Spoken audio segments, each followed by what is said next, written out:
السلام علیکم۔ آپ دیکھ رہی ہیں کشمیر پین ٹیلی ویژن کی اردو سروس۔ میں ہوں امرین اور آپ کا خیر مقدم کرتی ہوں ہمارے ہفتہ وار جائزے میں۔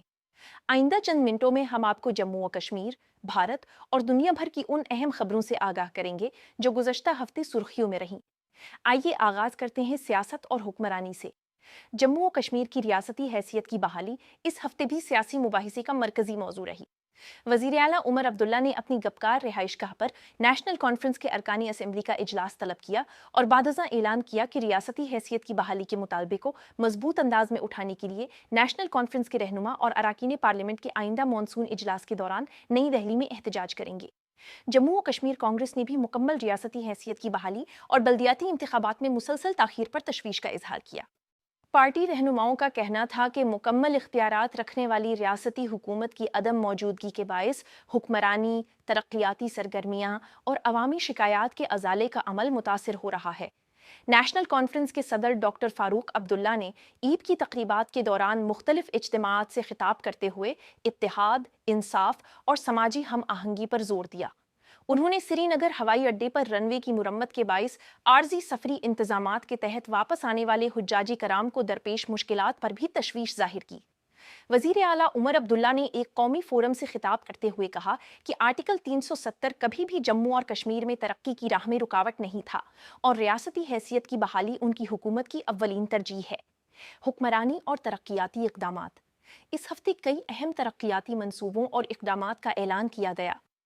نائب وزیر اعلیٰ سریندر چودھری نے جموں کے گریٹر کیلاش علاقے میں نو تعمیر شدہ ڈبل لین پل کا افتتاح کیا اور اسے شہری رابطہ کاری اور بنیادی ڈھانچے کی بہتری کی جانب ایک اہم قدم قرار دیا۔ چیف سیکریٹری اٹل ڈولو نے جموں کشمیر میں ضروری اشیاء صرف کی دستیابی کا جائزہ لیا اور متعلقہ حکام کو ہدایت دی کہ سیاحتی سیزن اور امرناتھ یاترا سے قبل ایندھن، LPG، کھاد اور دیگر ضروری اشیاء کی بلا تعطل فراہمی یقینی بنائی جائے۔ حکومت نے کم بولی لگانے والے ٹھیکیداروں پر عائد اضافی کارکردگی سیکیورٹی کے ضوابط کا جائزہ لینے کے لیے ایک اعلیٰ سطحی کمیٹی بھی تشکیل دی۔ اس اقدام کا مقصد منصوبوں کی تکمیل میں مسابقت اور کارکردگی کو فروغ دینا ہے۔ مرکزی حکومت کی بھویا انڈسٹریل پارک اسکیم کے تحت تیاریوں میں بھی تیزی آئی، جہاں سامبا میں زمین کی نشاندہی کی گئی جبکہ کشمیر میں مزید مقامات کا جائزہ لیا جا رہا ہے تاکہ سرمایہ کاری اور روزگار کے مواقع پیدا کیے جا سکیں۔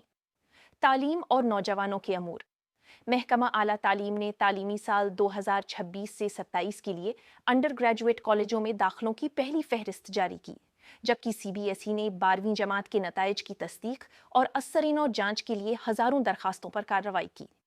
محکمہ اسکولی تعلیم نے سمگرا شکشا فنڈنگ سے متعلق خبروں کی وضاحت کرتے ہوئے کہا کہ یونین ٹیریٹری بھر میں تعلیمی پروگرام بغیر کسی رکاوٹ کے جاری ہیں۔ عالمی یوم سائیکل کے موقع پر وزیر اعلیٰ عمر عبداللہ نے سری نگر میں مائی یوتھ مائی پرائڈ مہم کے تحت سائیکل اتھون کو جھنڈی دکھا کر روانہ کیا، جس کا مقصد صحت مند طرز زندگی کو فروغ دینا اور منشیات کے خلاف بیداری پیدا کرنا تھا۔ اسی نوعیت کی تقریبات جموں و کشمیر کے مختلف اضلاع میں بھی منعقد ہوئیں۔ مشن یووا کے تحت نوجوانوں کو خود روزگار اور کاروباری سرگرمیوں کے فروغ کے لیے مالی معاونت فراہم کی جاتی رہی۔ صحت اور سماجی بہبود وزیر صحت سکینہ آیتو نے سری نگر میں ایک بڑے عوامی رابطہ پروگرام کی صدارت کی، جہاں انہوں نے صحت، تعلیم، سڑکوں اور فلاحی خدمات سے متعلق عوامی شکایات سنی۔ AIIMS اونتی پورا منصوبہ بھی توجہ کا مرکز بنا رہا۔ PDP صدر محبوبہ مفتی نے مرکزی حکومت سے اس منصوبے کی بروقت تکمیل یقینی بنانے کا مطالبہ کیا۔ اس معاملے پر نگرانی اور احتساب کے حوالے سے سیاسی بحث بھی دیکھنے میں آئی۔ اسی دوران سری نگر میں خواتین کے تحفظ، سماجی بیداری اور معاشرتی اقدار میں کمی سے متعلق مباحثوں کا انعقاد کیا گیا، جن میں قانونی ماہرین، پولیس افسران اور سول سوسائٹی کے نمائندوں نے شرکت کی۔ امن و قانون کی صورتحال۔ لیفٹیننٹ گورنر منوج سنہا نے کولگام اور گاندربل میں منشیات مخالف بیداری مہمات کی قیادت کرتے ہوئے کہا کہ منشیات کے خلاف جنگ ایک عوامی تحریک ہے۔ اننت ناگ پولیس نے منشیات کے خلاف اپنی کارروائیاں تیز کرتے ہوئے غیر قانونی بھنگ اور پوسٹ کی کاشت کو تباہ کیا۔ NDPS ایکٹ کے تحت متعدد مقدمات درج کیے اور مبینہ منشیات فروشوں کو گرفتار کیا۔